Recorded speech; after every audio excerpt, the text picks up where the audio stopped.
Good afternoon, everyone, and welcome to the Hofstra Law Class of 2026 Awards Ceremony.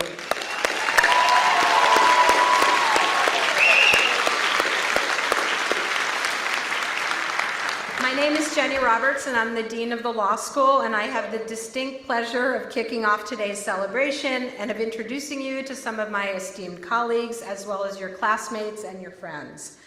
I'm excited to be here today, both to celebrate this really remarkable class and to recognize all that you students have achieved. I'm continually impressed by your drive, by your tenacity, and by all of your achievements throughout your time at the law school. I have every confidence in what lays ahead for the class of 2026. Over my past almost 2 years as dean, I've met alumni from across the decades, individuals who have built meaningful careers, served their communities, and upheld the highest standards of the profession. And many of them have also mentored so many of you to help you prepare for what comes next. Seeing their example and getting to know many of you makes it clear that you are ready to take your place among the more than 14,000 of them. As part of this strong and connected community, I just do want to take a moment today, a moment of silence, to honor the memory of three extraordinary individuals who we lost during your time at the law school: Professor Baruch Bush, Professor Jay Hickey, and Assistant Dean of Enrollment Management Adanza Anderson. Their dedication, generosity of spirit, and enduring contributions to Hofstra Law will continue to guide and inspire this community, and I just would like to take a moment for them.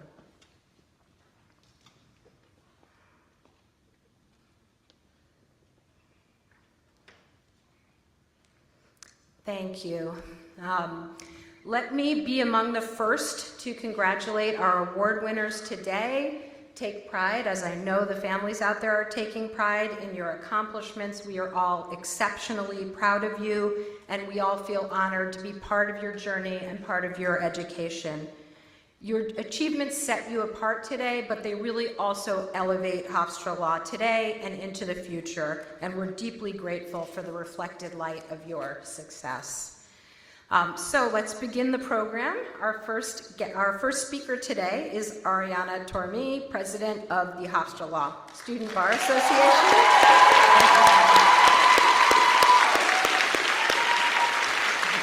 Ariana has been a dedicated leader within the SBA, currently serving as president and chair of the academic committee, and previously as the ABA representative and chair of the DEI subcommittee. In these roles, she's worked to strengthen student engagement and ensure that a wide range of voices are represented within our community. And beyond the SBA, Ariana has been deeply involved across the law school. I'm probably going to leave a few out, but let me name some of the things she's done. Board member on Moot Court, senior research editor for the Hofstra Labor and Employment Law Journal, peer mentor, and an active member of other organizations as well. And personally, I also deeply appreciate her contribution over the last 2 years on the Dean Student Advisory Council, where I've really seen her passion for this community firsthand. Following graduation, Ariana will join the New York City Law Department as Assistant Corporation Counsel in the Labor and Employment Division. Please join me in welcoming her to the podium.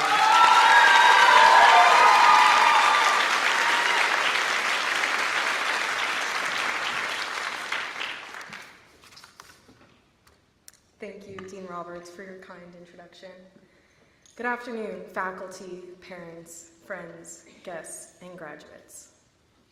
My name is Ariana Tormi, and it is my honor to speak to you today as the president of the Student Bar Association. Not only is it an honor to have served as president, it is an honor to be here at all, standing before you as a college graduate, a law school graduate, and soon-to-be attorney. I remember what it was like to walk into orientation, anxious as ever, in a sea of complete strangers. I didn't know what the day would hold, let alone the next 3 years, but day by day and year by year, I slowly figured it out.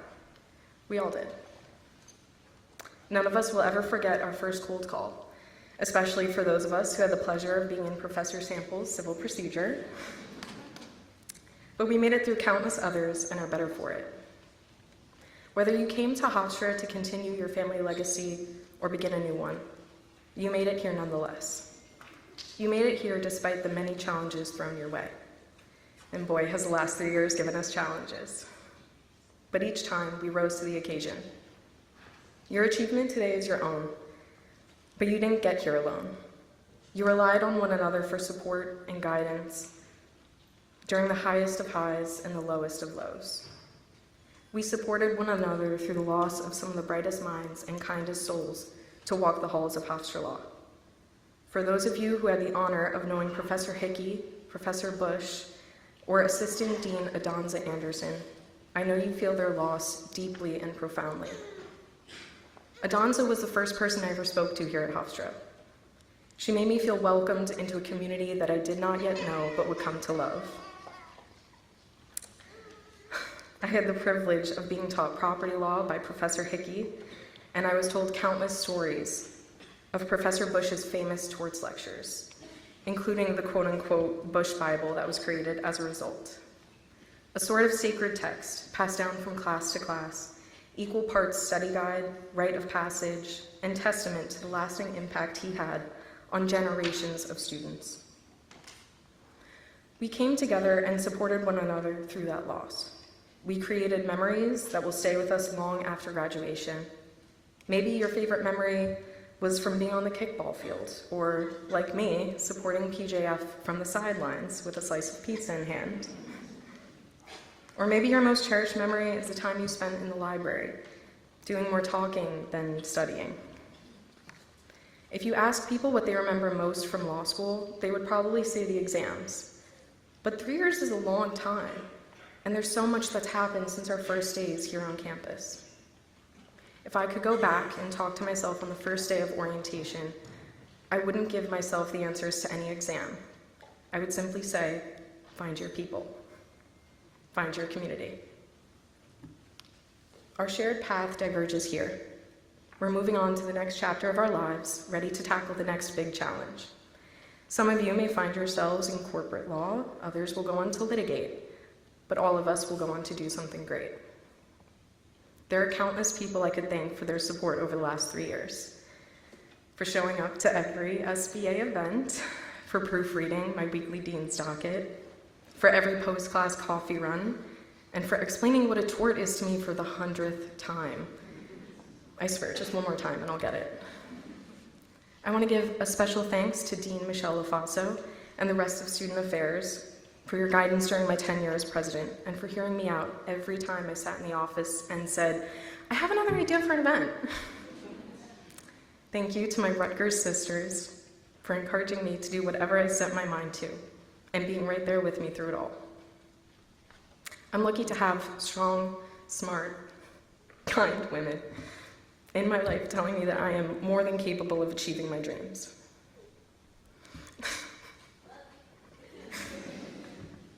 To my newfound but lifelong friendships that I have forged here at Hofstra, thank you for staying by my side. They always say law school gets easier, and that is somewhat true. What they don't tell you is that it's the people you meet and the kindness of others that make it so. Finally, I want to extend my sincerest thanks to my family. I want to especially thank my sister for cheering me on since I could walk. And my parents who have been telling me to be a lawyer since I could talk. And it's with your love and support that I am the woman I am today. Now I turn to the class of 2026. Each of you should be incredibly proud of your accomplishments, especially today. You have showed up to every 8 a.m., every late night study session, every final exam. You kept showing up despite the doubt, despite the fear that you weren't going to make it. But here you are. You made it. I wish you all the best on the bar exam, and I look forward to seeing all the great things that I know that you will accomplish. It's time to take what we've learned and leave our mark as lawyers, as leaders, as zealous advocates. Congratulations, class of 2026. We're just getting started.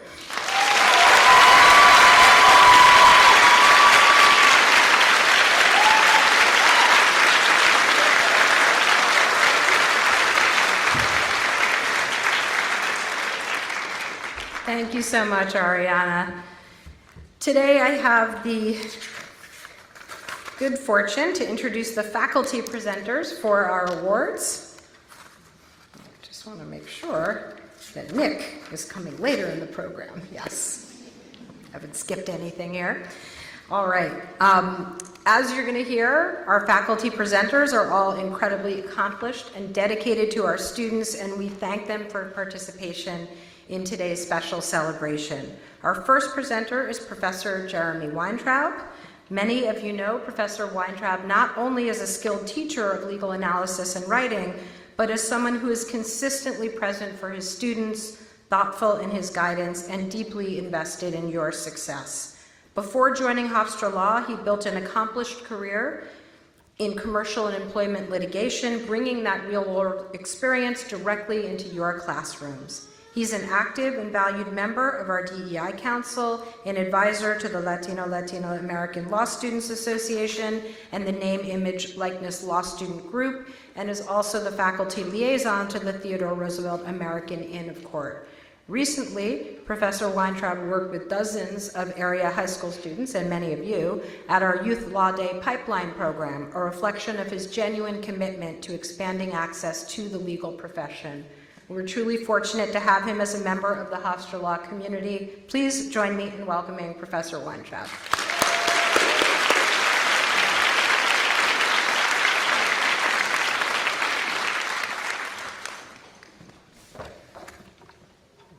Good afternoon.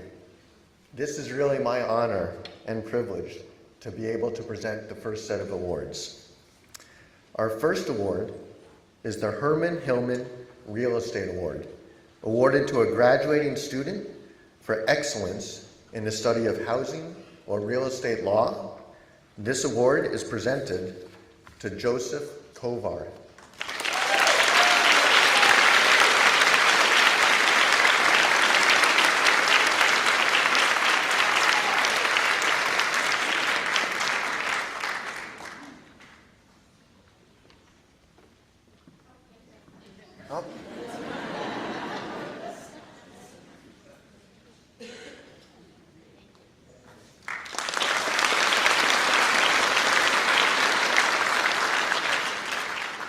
The next award is Property Law Courses, awarded to a graduating student for excellence in the study of property law. This award is shared by Sam Ohebshalom and Joseph Yellen.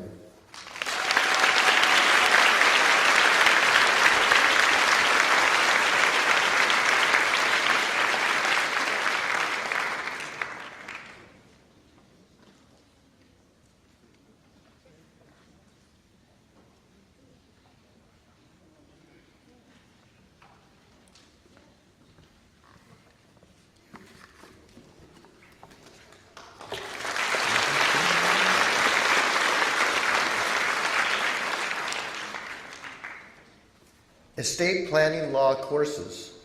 This is awarded to a graduating student for excellence in the study of estate planning law. This award is presented to Morgan Clark.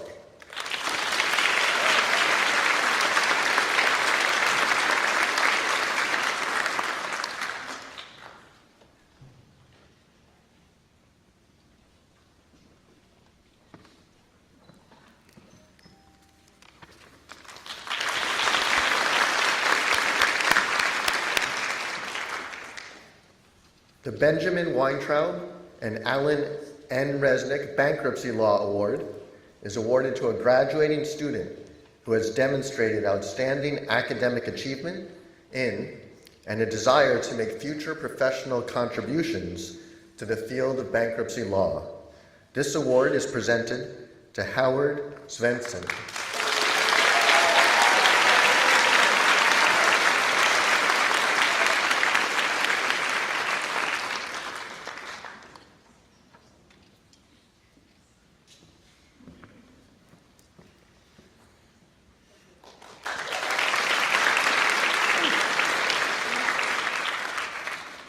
Bankruptcy Law Courses, awarded to a graduating student for excellence in the study of bankruptcy law. This award is shared by 4 students. I know. Matthew Baranchi,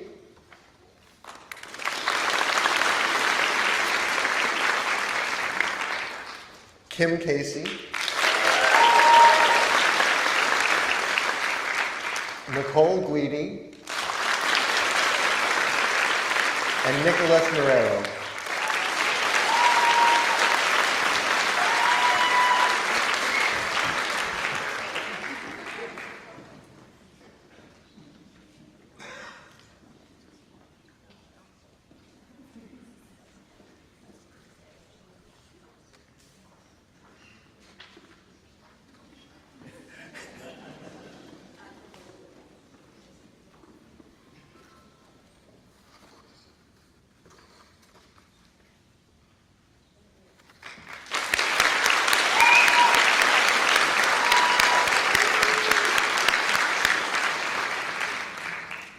Corporate and Securities Law courses awarded to a graduating student for excellence in the study of corporate and securities law. This award is shared, Alex Harris, and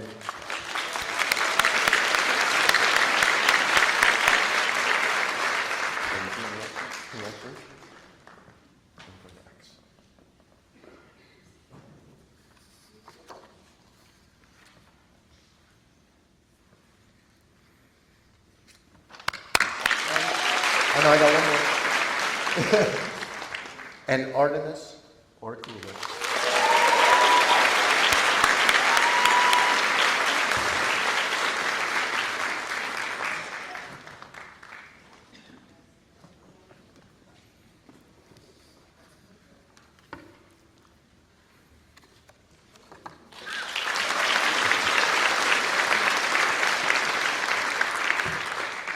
Commercial law courses awarded to a graduating student for excellence in the study of commercial law. This award is presented to Paul McDonough.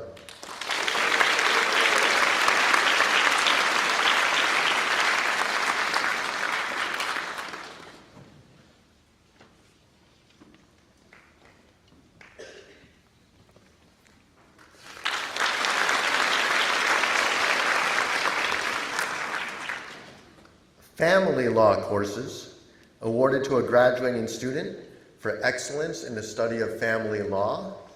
This award is presented to Jessica Laguerre.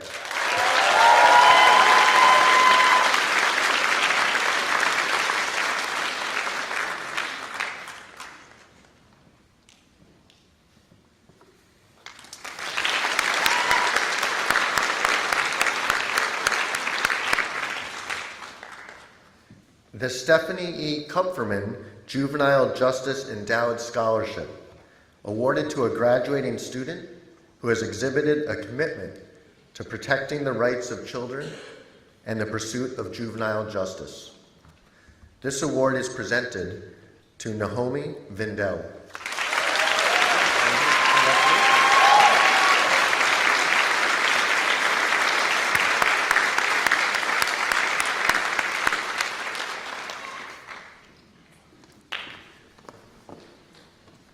Health law courses awarded to a graduating student for excellence in the study of health law. This award is shared by Callie Costanza,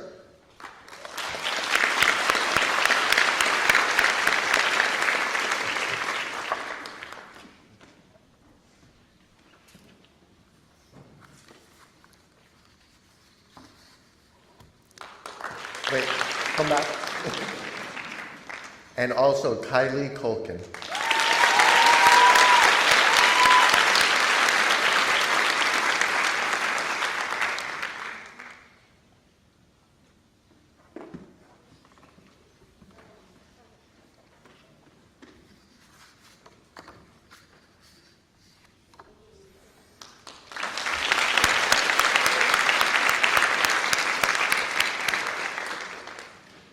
Intellectual property law courses awarded to a graduating student for excellence in the study of intellectual property law. This award is presented to Christine Coleman.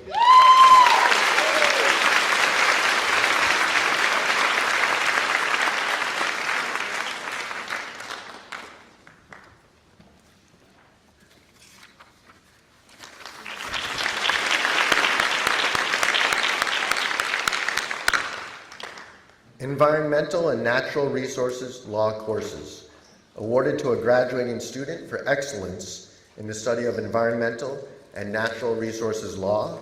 This award is presented to Joseph Kovar.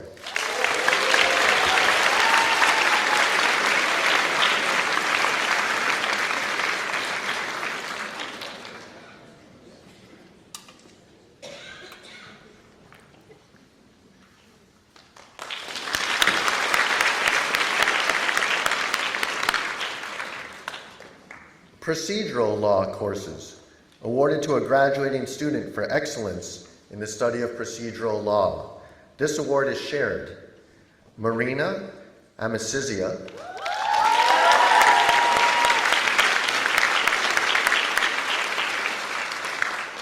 and Brody Paola.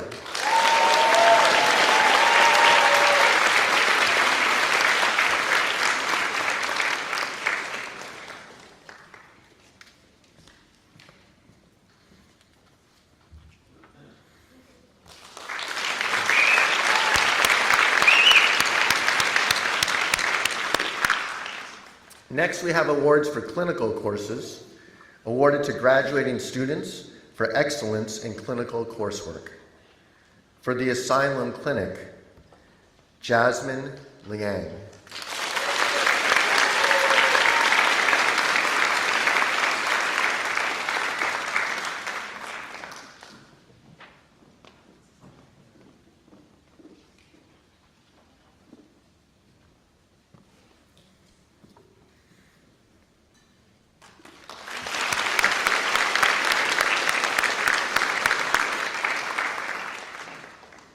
For the Community and Economic Development Clinic, this is shared, Jamie Fisher.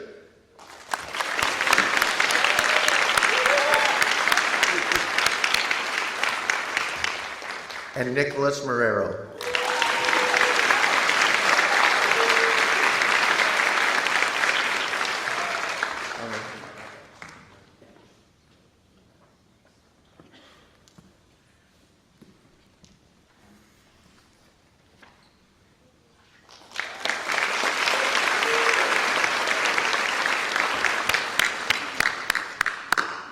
For the Defender Clinic, Justin Knight.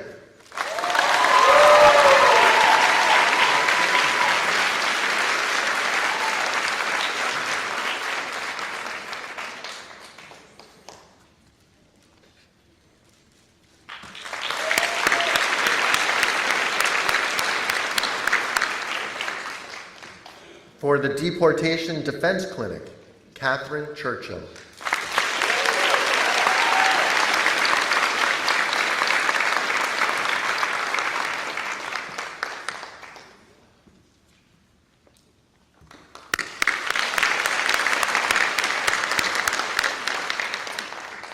For the Veterans Law Clinic, Daniel Edelstein.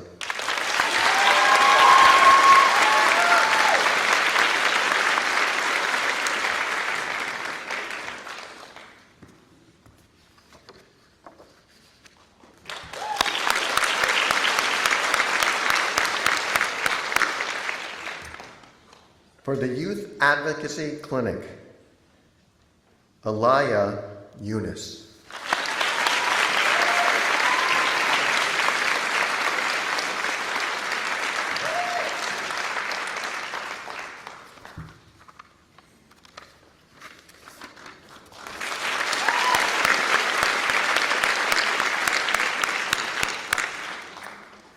The Clinical Legal Education Association Outstanding Clinical Student Award, awarded to a graduating student who has shown particular excellence and thoughtfulness in the fieldwork and the seminar components of the law school clinical program. This award is presented to Jacob Schaffer.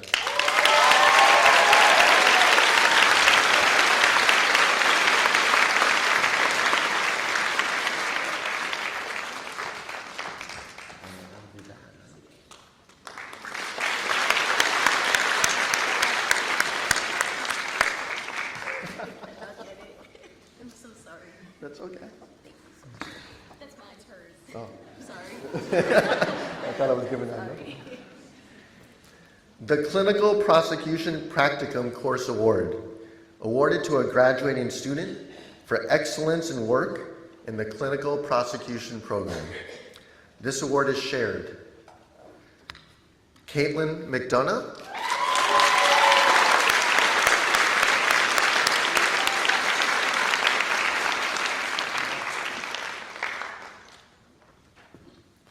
and Noah Tannenbaum.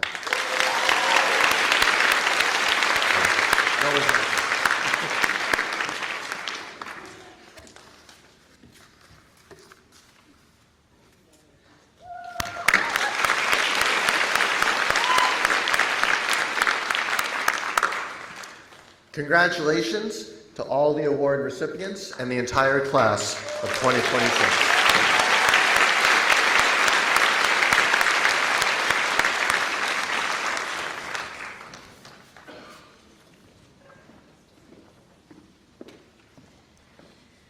Our second speaker today is your 3L class elected speaker, Nicholas Shimkin.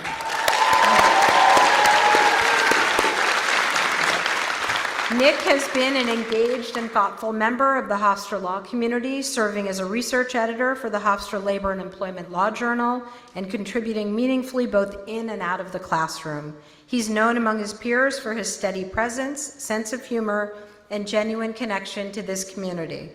Over the past year, Nick faced a serious health challenge, meeting it with resilience and determination. Throughout that experience, he experienced firsthand the extraordinary support of his colleagues, his classmates, professors, and the broader Hofstra Law family.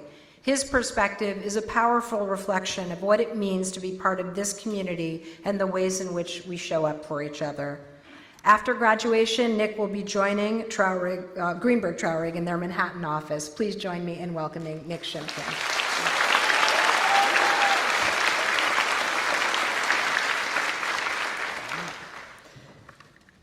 Before I begin, I just want to say thank you to my mom and dad, my sisters, Jilly, Chloe, and Lila, my grandparents, Nana and Poppy, and my girlfriend, Justine, who have all been by my side every step of the way. You all deserve your own speech, and I love you so much. Thank you to everyone.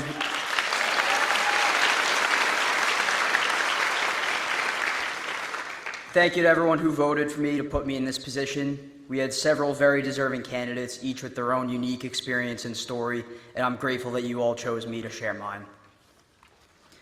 When I first came to law school, I had the same idea that I'm sure many of you had, which is that I would spend the next 3 years doing nothing but reading, eating, and not sleeping. As a 1L student, all of my preconceived notions about law school went out the window. Yes, I worked incredibly hard. Yes, I did not get a lot of sleep. Yes, I had several temper tantrums about the parking lot. I also made friends that I hope will be in my life forever. I spent a great deal of time at school, in the library, simply because I enjoyed being there and meeting like-minded people, working towards similar goals that uplift each other despite being in competition with each other. Most importantly, I began an experience that completely changed my outlook on life. In February of my 2L year, the day after enjoying the Barrister's Ball, I went for a sonogram after discovering a lump.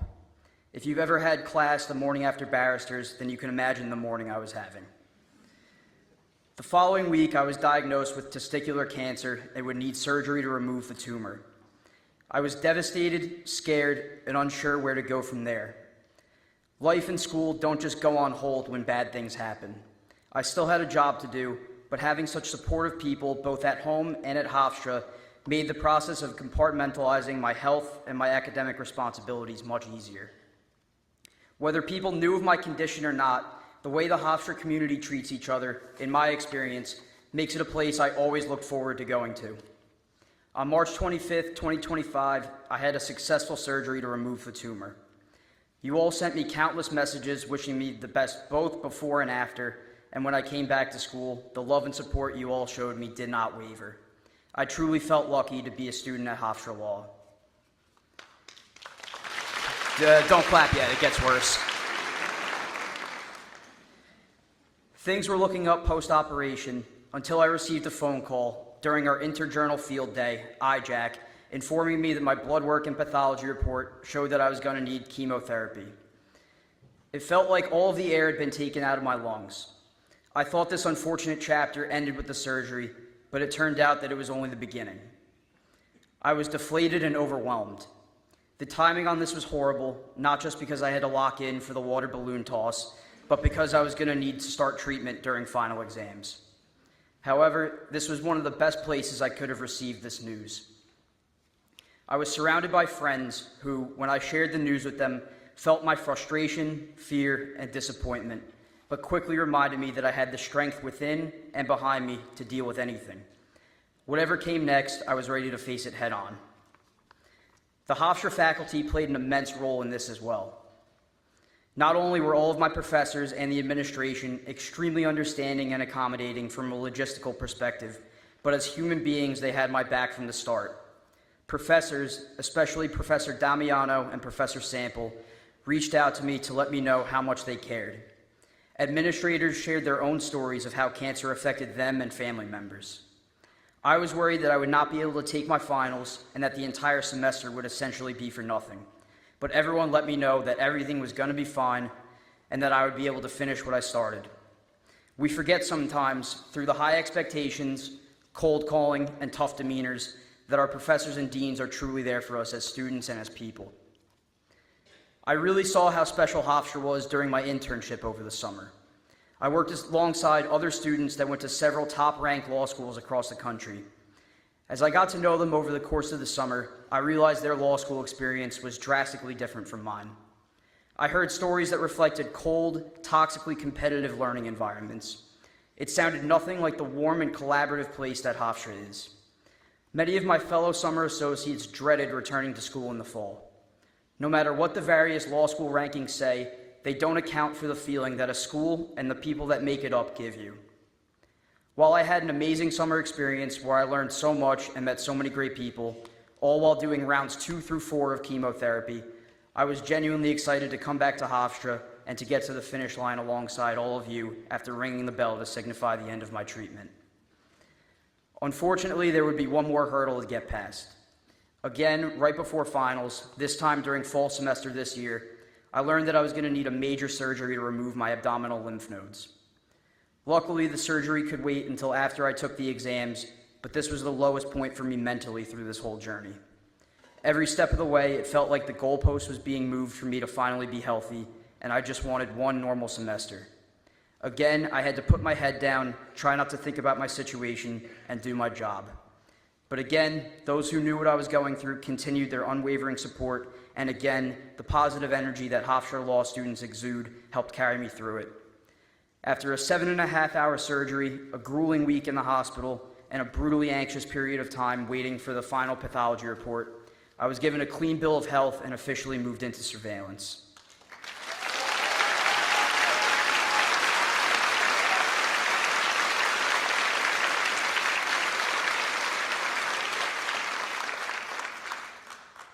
This experience taught me a few things that I will never forget, and I hope you can all take these lessons with you as well. Number 1, while some of my worst days have come during my time at Hofstra, a bad day at Hofstra is still a damn good one. Shared joy is double joy, and shared sorrow is only half sorrow. Having a community like Hofstra to lean on in tough times and celebrate victories within the good times is a beautiful thing, and we should never take this place for granted. Number 2, ringing the bell and getting a positive report from my doctor were great moments of relief, but that was not when I beat cancer. I beat cancer when I was sitting in the chemo chair, trying not to throw up, just wanting to close my eyes and sleep, but I chose to study Crim Pro instead.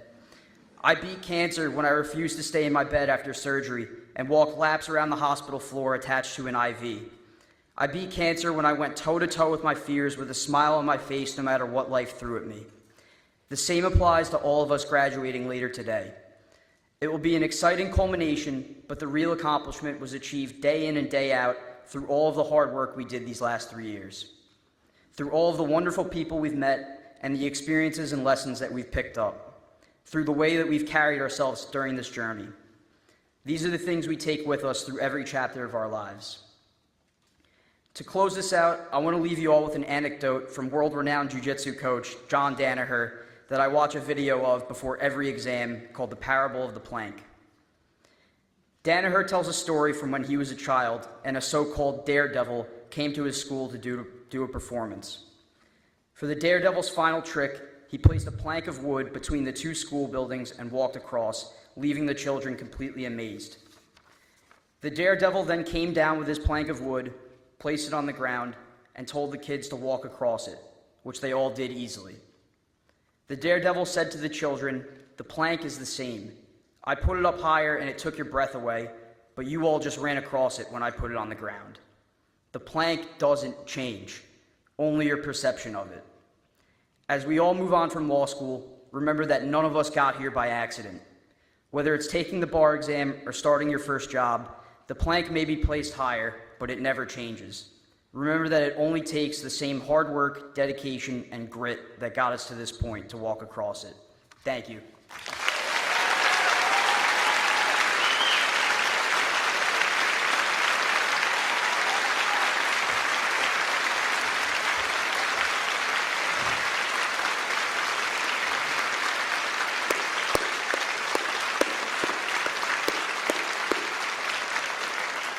Thank you, Nick. That was really beautiful and inspiring for everybody in the room.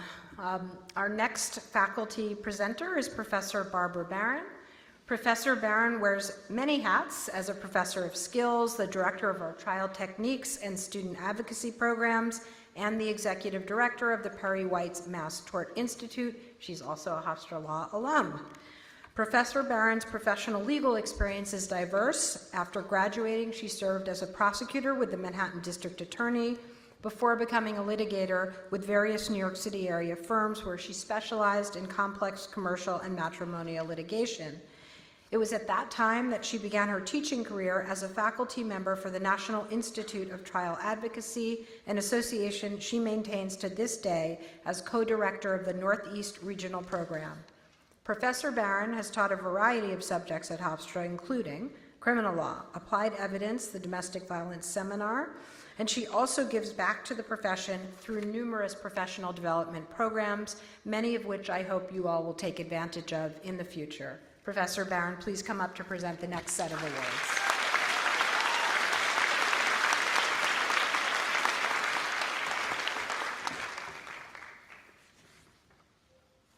I'm just delighted to present the next set of awards to our graduates, so many of whom I know. So it's extra special for me. Advocacy and litigation courses will be awarded to 2 graduating students for excellence in the study of advocacy and litigation, and those students are Vanessa Marcoux and Matthew Pemberton.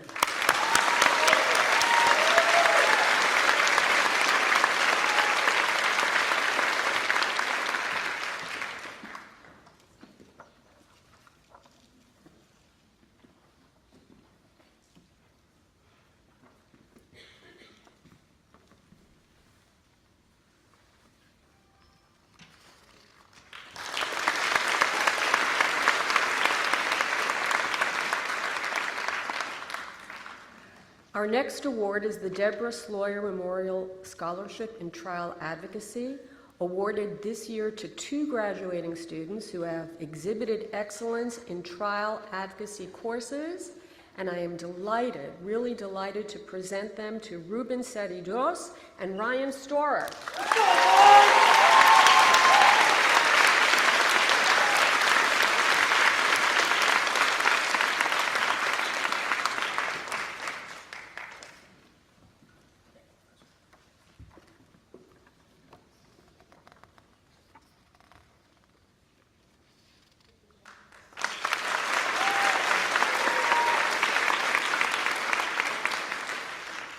For our next award, I would like to welcome Nicole Osborne, a member of the class of 2016, to the podium, and she will be representing Ruskin Moscow Faltashek PC to present the Ruskin Moscow Faltashek Award for Outstanding Appellate Advocacy.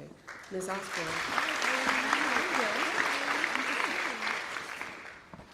Thank you. The Ruskin Moscow Faltashek Award for Outstanding Appellate Advocacy is awarded to a graduating student who demonstrates outstanding achievement in appellate advocacy. This year, the award is presented to Marissa Tedeschi.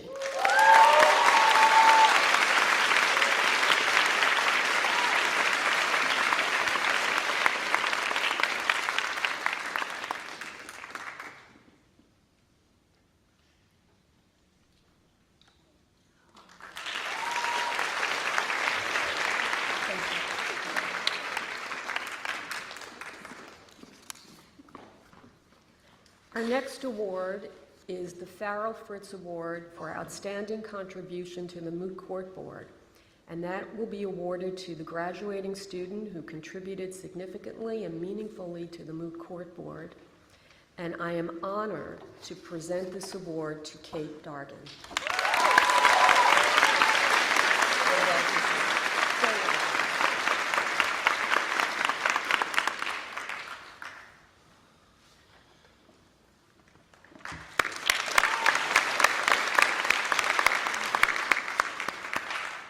Moving on, the New York City Trial Lawyers Alliance Award for Excellence in Trial Advocacy will go to a student who is and has shown outstanding achievement in trial advocacy.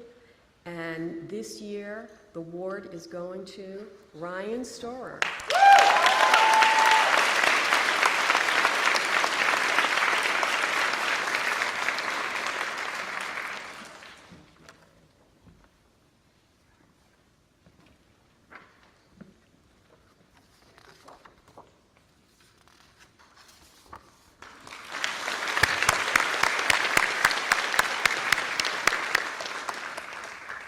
The next set of awards will be going to students regarding criminal law courses, and they will be awarded to 2 students for the excellence in the study of criminal law, and those students are Caitlin McDonough and Allison Walkley.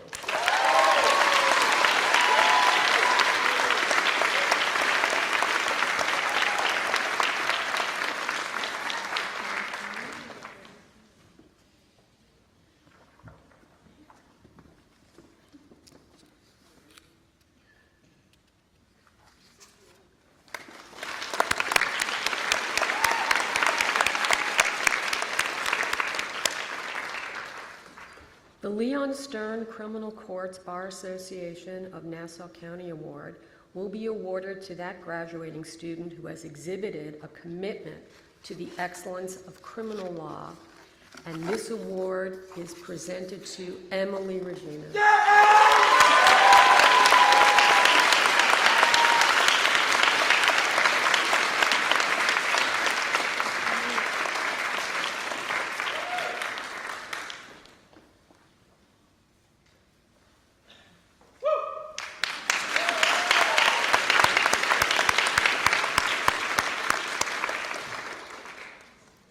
Alternative dispute resolution courses will be awarded to the graduating student for excellence in the study of alternative dispute resolution. And this year, our award is going to Alexandra Heyman.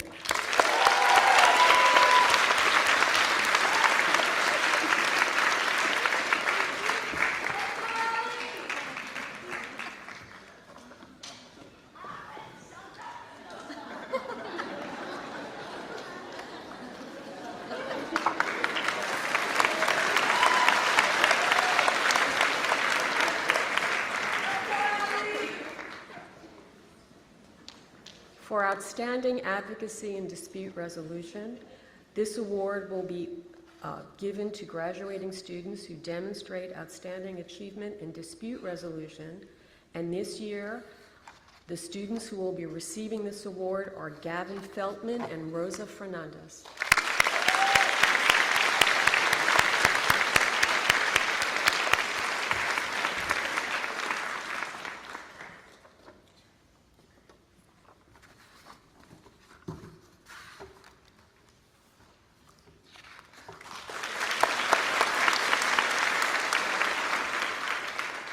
Our next award is for students showing excellence in tort law, and that will be awarded to Stephanie Vertigan.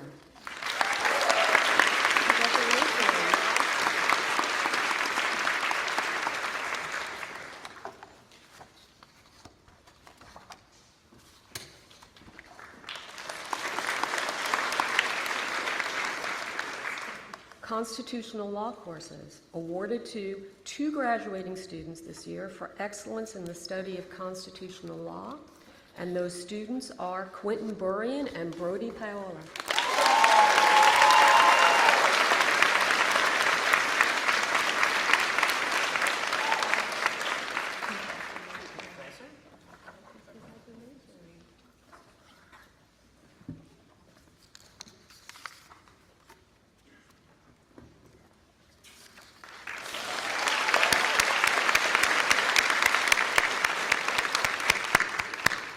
The Federal Bar Council Cornelius W. Wickersham Jr. Award in Constitutional Law will be awarded to a graduating student this year with the highest scores in constitutional law and 2 who was ranked highest in the class. And I'm delighted that the award is going to go to Lindsay Tiberia.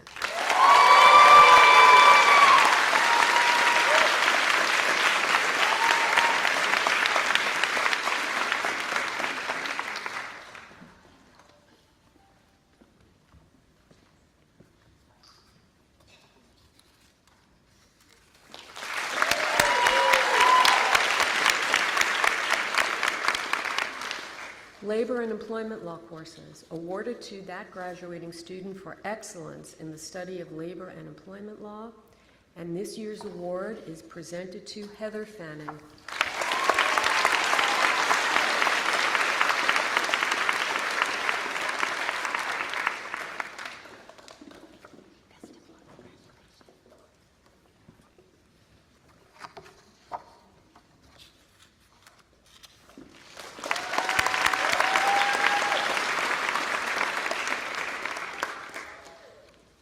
This year's Marvin Gutter Award in Tax Law will be awarded to that graduating student who has excelled in classes related to tax law and who plans to pursue a career in the field of tax law. And this year's award is going to Alex Harris.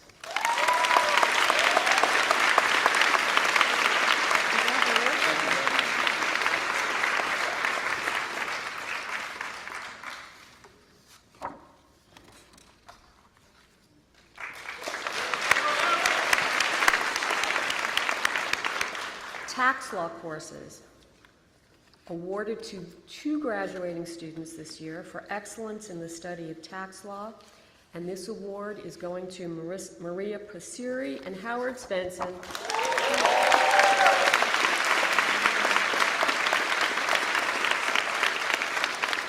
My goodness.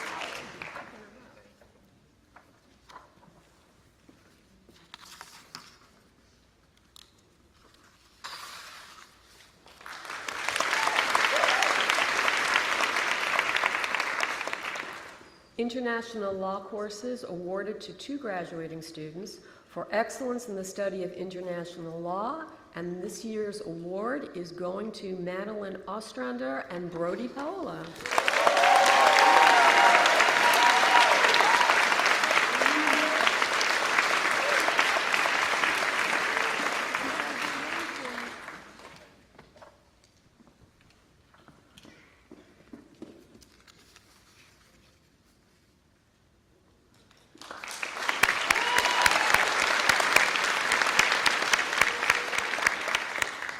Government law courses awarded to graduating students for excellence in the study of governmental law.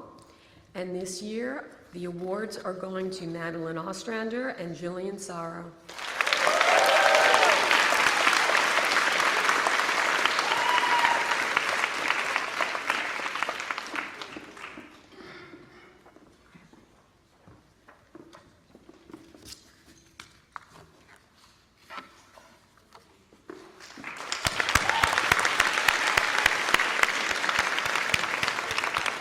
Congratulations to everyone who's graduating 2026 and all our award recipients.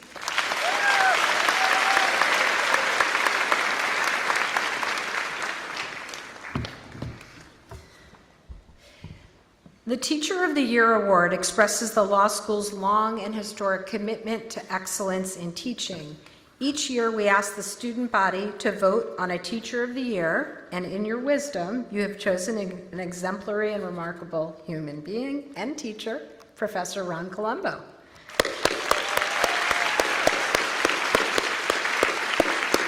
Balancing rigor with genuine care for his students, Professor Colombo sets a high standard in the classroom, both as professor and associate dean for distance education. He teaches courses on religious liberty as well as business organizations, contracts, and securities regulation, bringing depth, clarity, and real-world insight to each. His commitment to students extends well beyond the classroom. He serves as an advisor to multiple student organizations, including the Journal of International Business and Law, the Business Law Society, the Christian Legal Society, and the Italian American Law Student Association, probably more. As a respected scholar and author, Professor Colombo's work has earned national recognition, but it is his accessibility, mentorship, and investment in his students' success that truly distinguish him. Please welcome me in congratulating your Teacher of the Year, Professor Ron Colombo.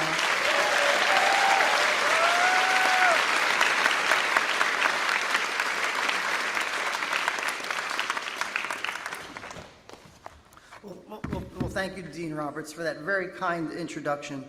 Greetings to my colleagues at the Maurice A. Dean School of Law. Welcome to all the parents, siblings, spouses, children, and other loved ones here in attendance. And most of all, congratulations to the class of 2026.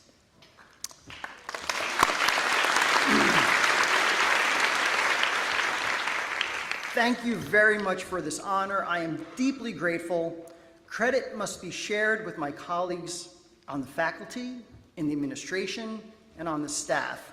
My efforts on your behalf, the students, would have come to very little success without their support and assistance. So let's please hear it for them.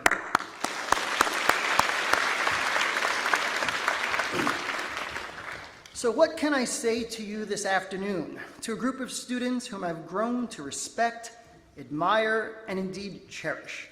Not knowing the words to use on this occasion, I naturally turned to AI and asked it to draft a speech for me. I hope you don't mind. Here goes. I'm kidding.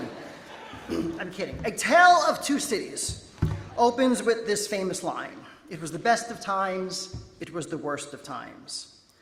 The more things change, the more they seem to say the same, don't they? Today, this afternoon in particular, feels like the best of times. I share the stage with spectacularly talented individuals, brimming with hope, excitement, and potential. The world is your oyster, and what a beautiful world it is. Advancements, particularly in science and technology, have been staggering. Our nation just flew a team of astronauts to the far side of the moon, deeper into space than ever before. By every objective long-term measure, the world is more prosperous today than it has ever been, ever. Yet, on the other hand, something feels quite off. We live in times of wars, rumors of wars. For all our prosperity, many continue to live in rank poverty. For all our creature comforts, we are plagued by depression and chemical dependency. And then, if things aren't bad enough, there are our politics. Look at how our leaders speak of one another. This is private remarks from one president about another American president. He called him distrustful, obstinate, excessively vain, taking no counsel from anyone. Similarly, the target of those remarks referred to their speaker, again, one president speaking of another, as soured, seeking popularity, eaten with ambition, weak, confused, uninformed, and ignorant. The two presidents, by the way, were Thomas Jefferson and John Adams, referring to one another. Like I said, the more things change, the more they seem to stay the same. But I imagine you don't want things to stay the same. I imagine you want to bring about genuine positive change, however you happen to define that. Well, to effect a solution, I suggest we must first properly diagnose the problem. And this leads me to a story that goes something like this. Around 1910, the Times of London invited prominent thinkers to contribute essays to the question, what's wrong with the world? One such respondent, G.K. Chesterton, submitted a two-word reply, I am. That story I submit taps into a number of interrelated important truths. Many of us think we know the solutions to the world problems, and we want to fight hard for those solutions. And almost invariably, these solutions take the form of making someone else do something differently. because the problems are always someone else's fault. But perhaps we are to blame for the predicament we find ourselves in. Perhaps we are the problem. Now, I don't mean to suggest that we're evil or bad, vicious or malicious, but we're certainly imperfect, every single one of us. And I suggest that the world is where it is today in very large part because all of us failed to live up to our potential. We failed to address our own shortcomings and, moreover, failed to unleash the real, genuine, positive good we can do. And one of the primary ways I think we do this is to invert a popular expression, to miss the trees for the forest, to focus on the forest and not the trees. Please allow me to explain. Protests and politics, does it really make a difference? Does it really change the course of history in the way you would like to see things changed? Maybe, perhaps. I'm not telling you to prescind from those activities, but to me, at least in my life, political victories seem so transient. But I will tell you it definitely makes a difference, a concrete, immediate lasting difference. Loving thy neighbor. And to be clear, I don't mean liking your neighbor. Like is an emotion. You can't control how you feel about things, about people. Love, in the classical sense of the verb, is to choose, is to will the good of another. And that is a choice. That is a decision that you can make. And you manifest this by simple acts of kindness and respect. And to me, related to this concept of love is excellence, pure and simple. We suffer through an epidemic of mediocrity. Rise above that. Don't be a good son or a good daughter, a good colleague or a good lawyer. Be a great son, a great daughter, a great colleague, a great lawyer. And if you're ever blessed with children, please be the absolute greatest parent you can be. There is no greater responsibility. So I would think of you, I would ask you to think of changing the world as less about bending the wills of others to your own and more about doing good to and your best for those who are around you. And then to be clear, I'm not saying that public policy and civic engagement are unimportant.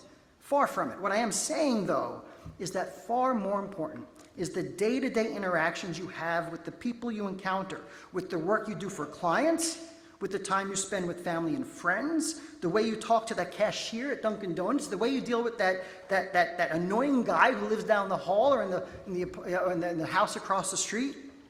Make the world a better place by making their worlds a better place, one person at a time. That is something completely within your control and something you can start doing the moment you leave this auditorium.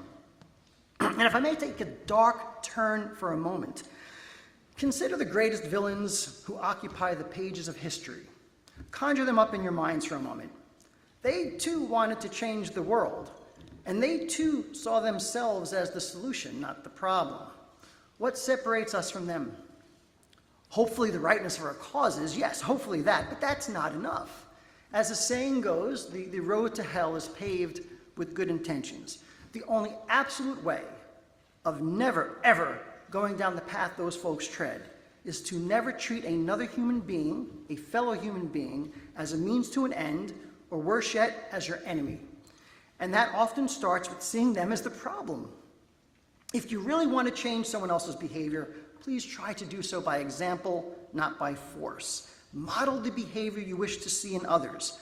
Now, this is the harder way of getting things done, and it's exhausting to do that day in, day out. But if you really want to change the world, you have to start by changing yourself. You have to kick it up a notch and be the person you want others to be. Now, this may be a very odd thing to say at an award ceremony because, after all, haven't you proven your excellence? But I think this is the perfect place to say such things because we all know you are indeed capable of doing great things of the kind I am speaking of. That's why you're here today. Sure, you didn't cure some horrible disease or bring peace to the Middle East, but that wasn't on your plate. What you did was discharge your duties as a student with distinction. You took your responsibilities seriously and showed that you care deeply, not just about yourself, but about your classmates and the wider law school community. I would like to challenge you to maintain, if not build upon, that level of excellence and service in every one of your undertakings throughout your lives. And you might want to start next week with the bar preparation undertakings. So let me wrap up with a couple of upshots. Dream big, but act small, with consistent, loving, thoughtful acts of kindness day in and day out. Be excellent in all that you do, and critically, for whomever you do it for. I stand here before you today because, for all my faults and imperfections, I have endeavored to do just that, and you seem to have noticed it seems to have made a difference to you. If folks like us don't rise to the occasion, who will? If folks like us don't rise to the occasion, we are what's wrong with the world. Don't be what's wrong with the world. I thank you once again for the honor you've bestowed upon me. I wish you congratulations on all your accomplishments, and may God bless you and your careers and lives with happiness and success. Thank you very much.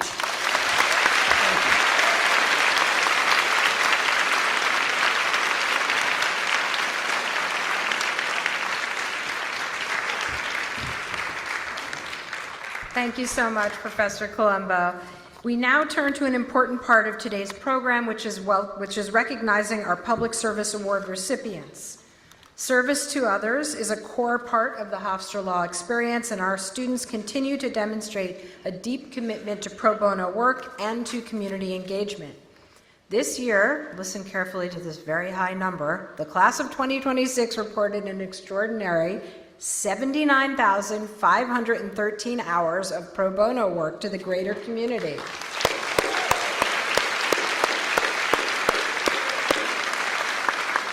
This is a significant increase from last year, and that growth reflects not only dedication, but a shared understanding of the role each of you plays in advancing access to justice.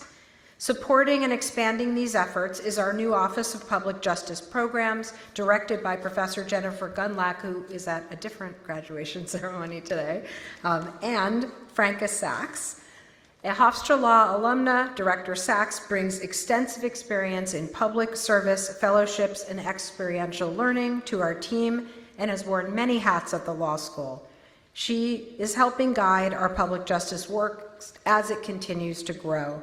Prior to her arrival at Hofstra Law, Director Sachs worked for Nassau County, both in the Commercial Division of the Supreme Court and in the County Attorney's Office in the Family Court Bureau, and I'm delighted to welcome her to present the awards to our students.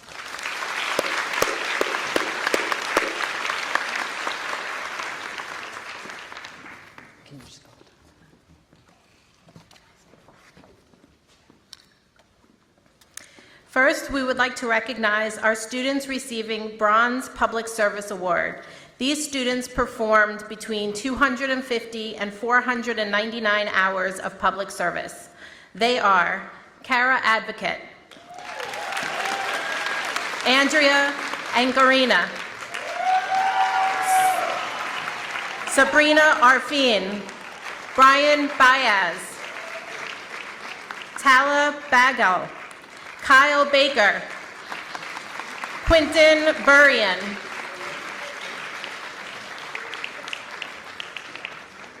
Malcolm Carter, Madison Chamblin, Christine Coleman,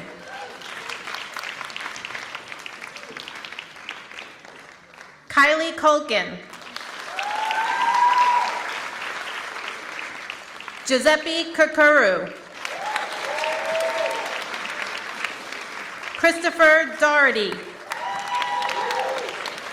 Denise Dizon, Heather Fanning, Gavin Feltman, Raul Frey,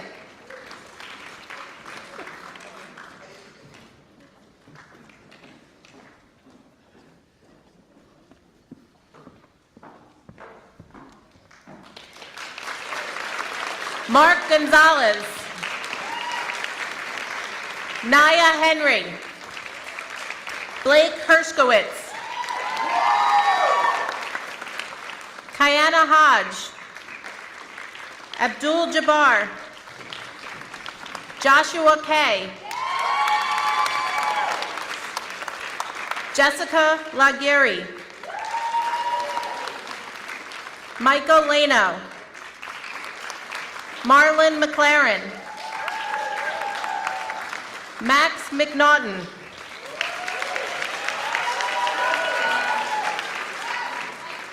Sean Meany. Natasha Musa. Stuart Nielsen. Andrew Batain. Sabrina Perzada. Jacqueline Ragusa. Naomi Russell. Zayul Saim. Isabella Secho. Vienna Smith. Howard Svensson. Noah Tannenbaum. Marissa Tedeschi. Lindsay Tiberia.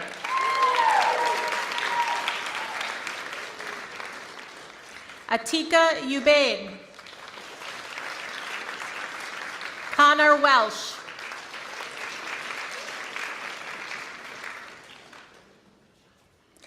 Next, we would like to recognize our students receiving a Silver Public Service Award. These students performed between 500 and 749 hours of public service. They are Marina Amasaziza, Athira O'Neill, Alexa D'Antono, Daniel Edelstein, Jake Anella, Andrea Urgalina, O'Neill Gibson, Alex Harris,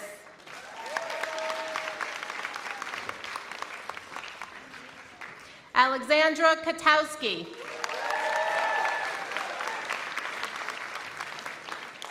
Donnie LaRosa, Dean Musto, Artemis Arkulas,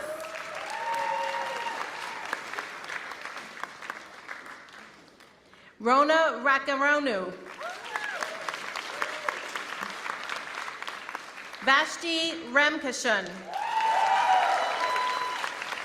Robert Romano, Jacob Schaffer, Nicole Shirley, David Sizer, Jack Slater, Ariana Tormey,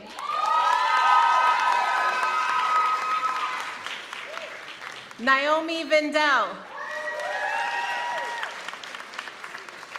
John Whelan, Aliyah Yunus,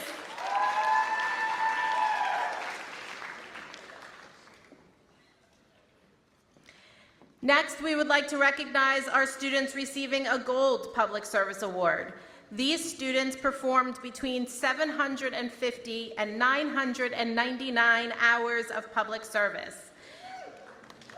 They are Ava Anacreante,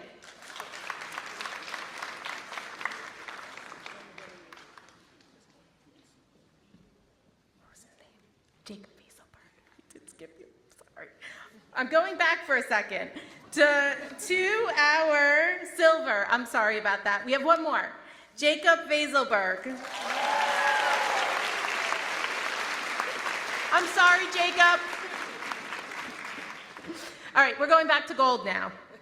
750 to 999. So we have Ava Anacreante, Aliza Anderson. Hamza Atif. Haja Ba.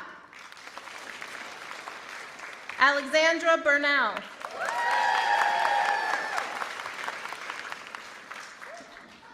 Jillian Casaberry. Kimberly Casey.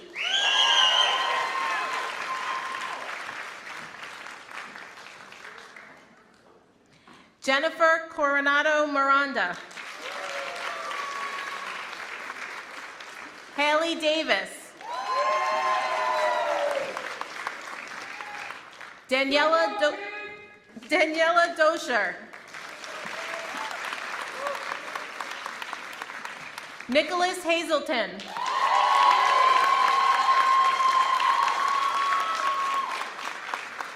Faith Heinz. Justin Knight. Joseph Kovar. Jasmine Liang. Caitlin McDonough. Kiera O'Sullivan. Gabriel Passer Muslin. Kush Patel. Matthew Pemberton. Caroline Ramos. Sneha Sajan. Jillian Sarrow. Alexander Wiener. Tiana Whaley.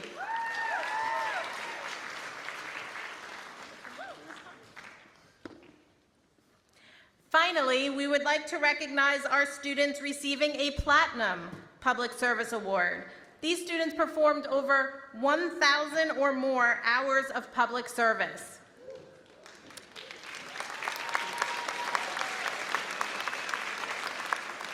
They are David Berisha, Brooke Christman, Catherine Churchill, Faye Citron Pusti, Christina Dimieri, Jamie Fisher,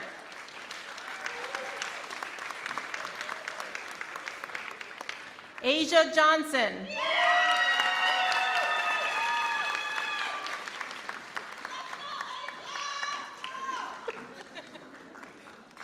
Devor Jovic, Zakisa Ladonovic, Nayaz Najalfi, Madeline Ostrander, Emily Regina, Emma Richter,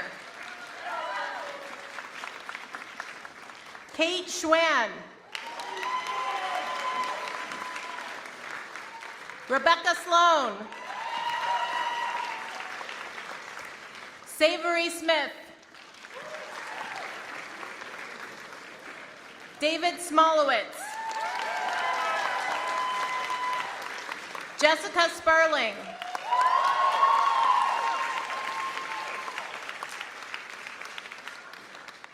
Maya Stanton,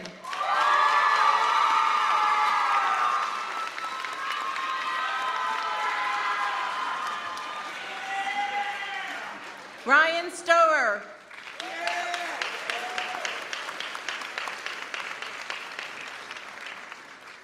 Josie Thode,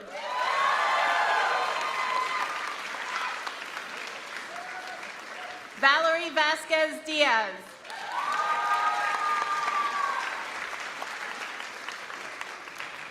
and Allison Walkley.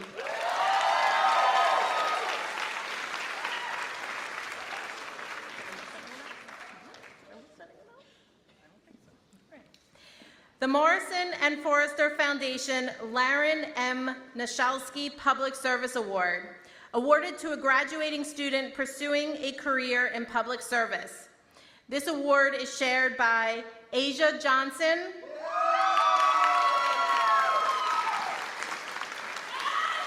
and Emily Regina.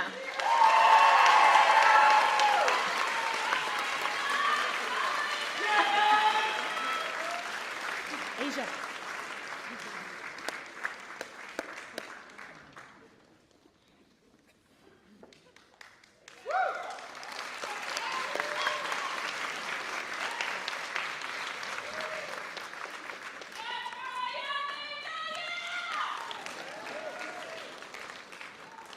The Pro Bono Leadership Award, awarded to a graduating student who has excelled in serving one or more of the law school's student-run pro bono organizations in a leadership capacity. This award is presented to Jessica Sperling.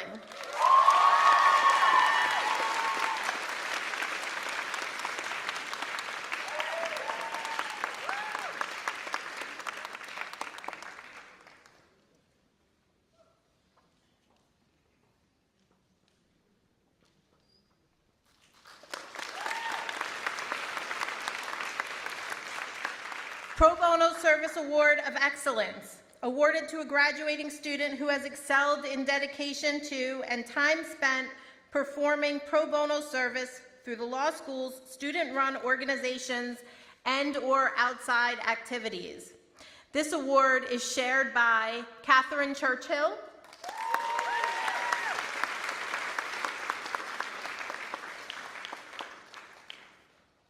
Pasika Guerra,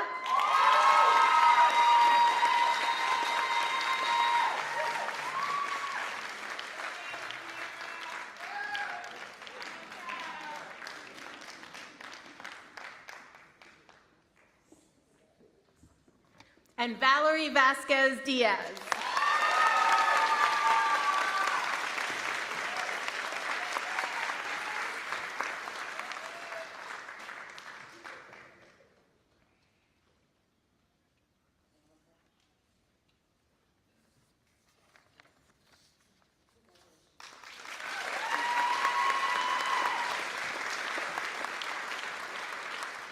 I want to congratulate the class of 2026 on an outstanding year of public service and pro bono work.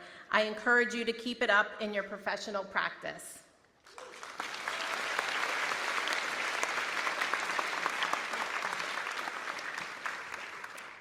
Our final awards presenter is Professor Miriam Franzella, who joined Hofstra Law in 2019 to teach legal analysis, writing, and research. She quickly became a trusted resource for students, known for her caring approach and deep commitment to student success. Before entering academia, Professor Franzella practiced commercial litigation for 10 years and was recognized as a New York Metro Rising Star by Super Lawyers. She currently serves as chair of the Legal Writing Institute Awards Committee. In addition to her many committee contributions, she's the faculty advisor to our Women of Color Collective Student Organization and will join our academic leadership next year as Assistant Dean for Legal Writing. Professor Franzella, please come up to present the final awards.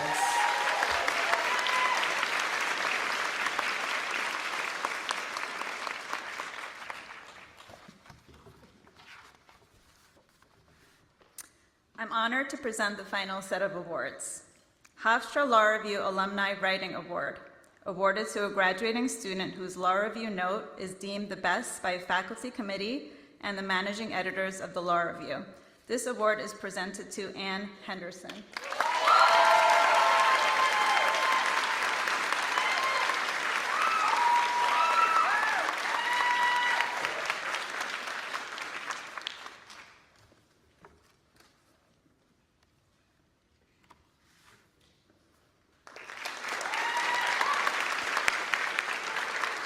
Third year Scholastic Achievement Award, awarded to the graduating student with the highest grade point average in the third year of study.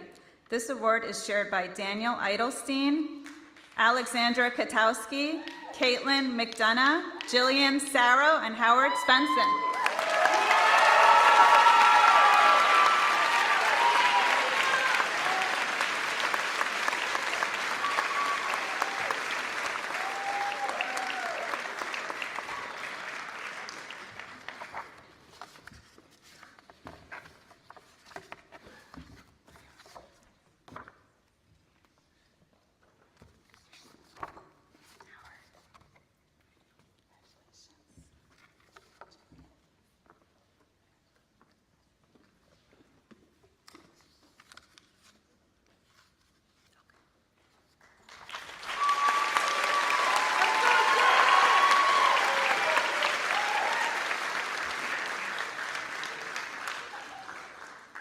William Eric Goldberg Endowed Memorial Scholarship, awarded to a graduating student who, in the opinion of the faculty, has provided significant support and leadership in improving the quality of life and educational experience of others.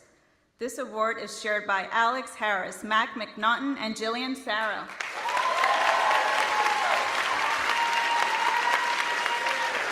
Congratulations.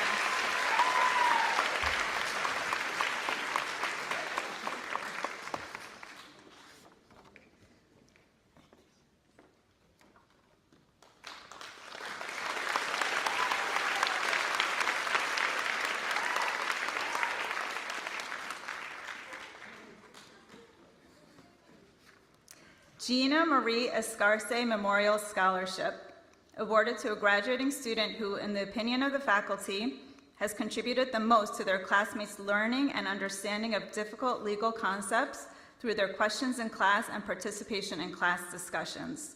This award is shared by Quentin Berrien and Raul Frey.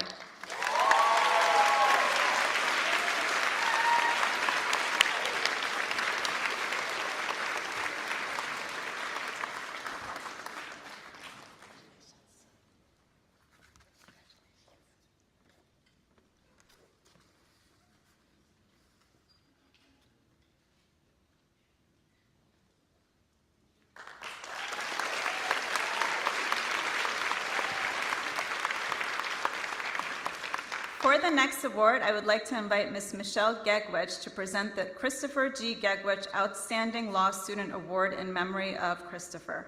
Michelle?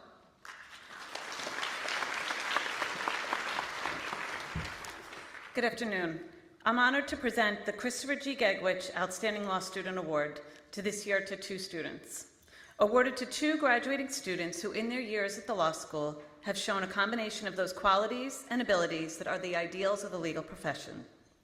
Congratulations to Alexandra Katowski, and Lindsay Tiberia.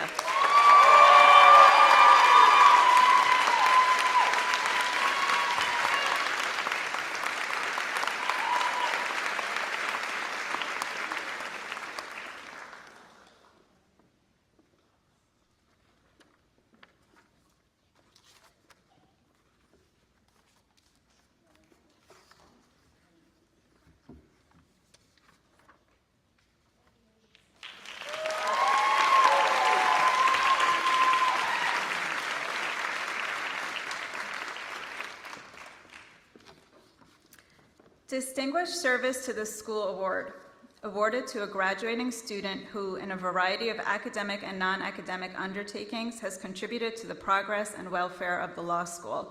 This award is shared by Alexandra Heyman, Jillian Pusateri, and Jacob Schaefer.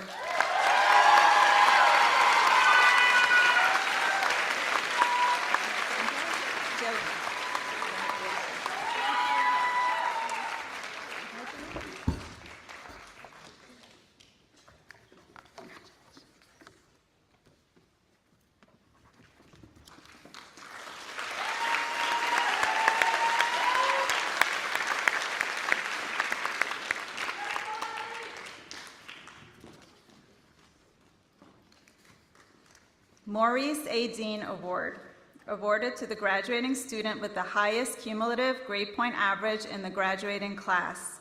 This award is presented to Alexandra Katowski.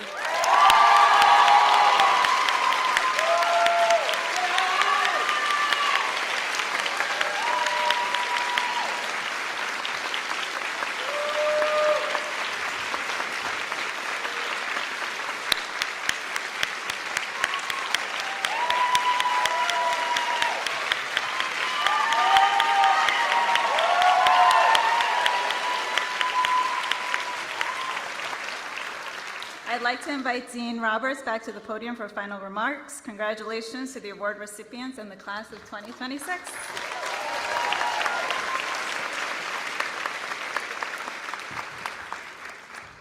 Congratulations to all the award recipients. Before we depart, I want to just give a special thanks to Professor Linda Galler, to the Office of Academic Records, to the Public Justice and Student Affairs teams, including, let's all give a big round of applause to Associate Dean Michelle LaFaso and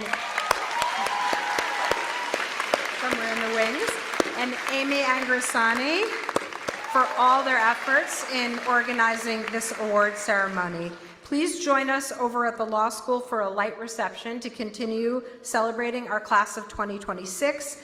I look forward to seeing everyone there, and probably later also at the Mack Center Arena for our commencement ceremony. That concludes this award ceremony. Thank you.